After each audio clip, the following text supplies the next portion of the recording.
بسم اللہ الرحمن الرحیم۔ شروع کرتی ہوں میں اللہ کے نام سے جو نہایت مہربان اور رحم کرنے والا ہے۔ محترم حاضرین، آج کی اس ویڈیو میں ہم پیش کرنے جا رہے ہیں ایک ایسا واقعہ جسے سن کر آپ حیرت میں پڑ جائیں گے۔ یہ واقعہ ہے ایک شیر پہ سواری کرنے والے اللہ والے کا اور ان کی بدتمیزی کا۔ اس واقعہ کو مکمل طور پر سمجھنے کے لیے اس ویڈیو کو اینڈ تک ضرور دیکھیں۔ محترم ناظرین، تلکان میں ایک شخص رہتا تھا۔ اسے ایک اللہ والے بزرگ سے بہت عقیدت تھی۔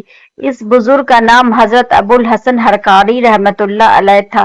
اس شخص کو حضرت سے ملنے کا بہت شوق تھا، ان کے دیدار کا، ان کی زیارت کا، ان سے باتیں کرنے کا، ان سے بہت کچھ سیکھنے کا۔ لیکن تلکان اور ہرکان کے درمیان کا راستہ جنگل کا راستہ تھا۔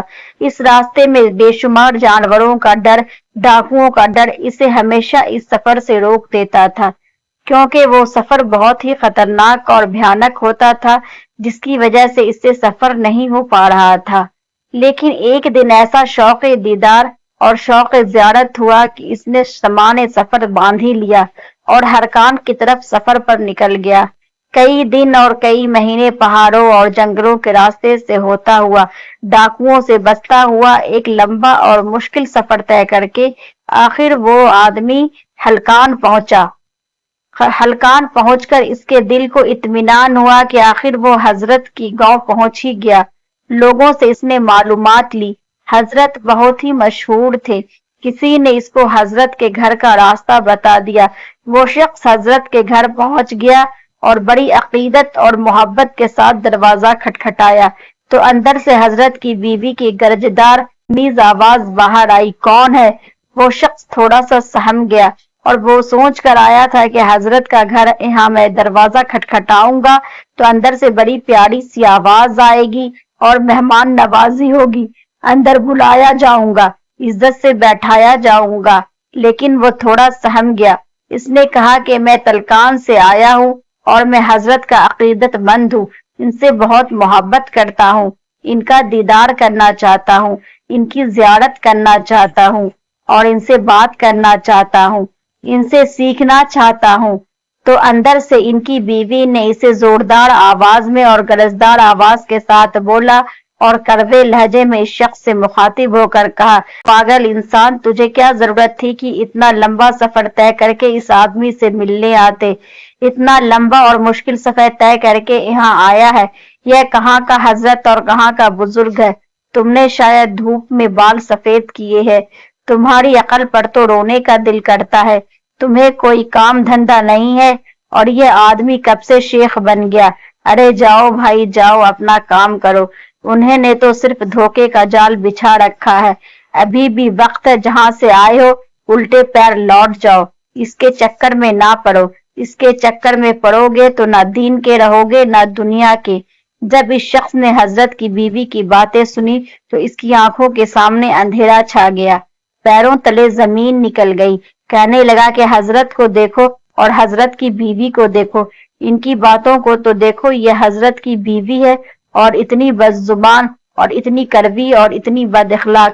چلو میرے بارے میں اتنی ساری باتیں بول دی، کوئی بات نہیں، میں تو برداشت کر لوں گا، لیکن حضرت کے بارے میں اتنی بری بری باتیں کی، حضرت کے علم سے تو ساری دنیا جگمگا رہی ہے۔ اس نے ٹھان لیا تھا کہ میں اتنا لمبا سفر طے کر کے آیا ہوں، اتنا وقت لگا کر، مہینوں کا سفر میں نے طے کیا ہے، تو حضرت سے ملنے بغیر تو نہیں جاؤں گا اور ان کی بیوی کی بد اخلاقی کی وجہ سے تو ضرور پوچھ کر جاؤں گا۔ وہ لوگوں کے پاس آیا اور حضرت کا پتہ پوچھا کہ حضرت کہاں ملیں گے، تو لوگوں نے کہا کہ آپ جنگل میں جائیے، حضرت اس وقت جنگل میں رہتے ہیں اور لکڑیاں کاٹتے ہیں، لکڑیاں لانے کے لیے گئے ہوں گے، آپ وہاں چلے جائیے۔ وہ عقیدت مند جنگل کی طرف نکل پڑا تو سارے راستے میں اسے شیطان نے بہکایا کہ کہاں جا رہے ہو، کون سا شیخ، کیسا شیخ، کس کے چکر میں پڑ گئے ہو؟ اگر یہ اتنا بڑا عالم ہوتا تو ان کی بیوی اچھی نہ ہوتی؟ کیا یہ شخص نے اپنی بیوی کی تربیت نہ کی ہوتی؟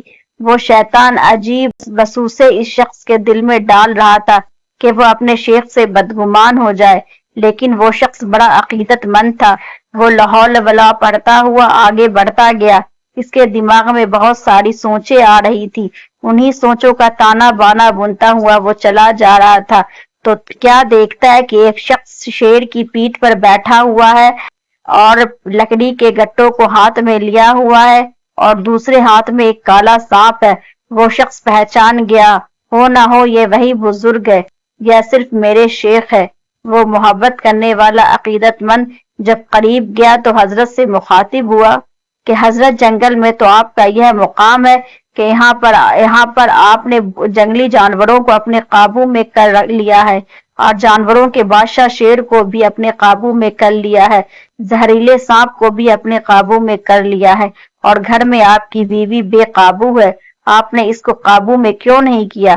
وہ حضرت اتنی بدزبان اور اتنی بد اخلاق آپ کی بیوی ہے. حضرت یہ کیا ماجرا ہے؟ مجھے سمجھ میں نہیں آیا. حضرت نے بڑے پیار سے کہا اے اللہ کے بندے, اپنے فریبی نفس اور شیطان کی باتوں میں نہ آؤ. ہمارا اور ہماری بیوی کا ایک ساتھ ہونا نفس کی خواہش نہیں ہے بلکہ اللہ کا حکم پورا کرنے کے لیے ہے. اور یاد رکھو, اللہ والے نے کہا ہم ایسے سنگ دل, بدتمیز اور بے وقوفوں کا بوجھ برداشت کرتے ہیں. بندوں کو برداشت کرنا سیکھو. صبر کرنا اللہ کو بہت پسند ہے اور اللہ نے مجھے جو یہ مقام دیا ہے کہ میں اس شیر کی پیٹھ پر بیٹھا ہوں اور جو سانپ میرے ہاتھ میں ہے جو مجھے کاٹ نہیں سکتا, یہ شیر مجھ پہ حملہ نہیں کر سکتا اور یہ میری نوکری کر رہا ہے. یہ سب کیسے ہو رہا ہے؟ یہ سب کیسے ممکن ہوا؟ میں تم کو بتاتا ہوں. تو وہ شخص کہنے لگا جی حضور مجھے ضرور بتائے. تو شیخ کہنے لگے یہ میری بیوی کی بدزبانی برداشت کرنے کے بدلے میں اللہ تعالیٰ نے مجھے یہ مقام دیا ہے. اگر میں صبر نہ کرتا تو یہ شیر میرا فرما بردار نہ ہوتا. تو میرے عزیز دوستوں, اس کہانی سے ہمیں یہ سبق ملتا ہے کہ ہر حال میں صبر اور شکر کے ساتھ رہنا چاہیے. صبر کرنے والے کو اللہ تعالیٰ اونچا مقام ادا کرتا ہے. بے شک اللہ تعالیٰ صبر کرنے والوں کے ساتھ ہے. اللہ رب العزت ہمیں صبر اور شکر کے ساتھ زندگی کو گزارنے کا طریقہ, زندگی کو گزارنا سکھائے. آمین ثم آمین.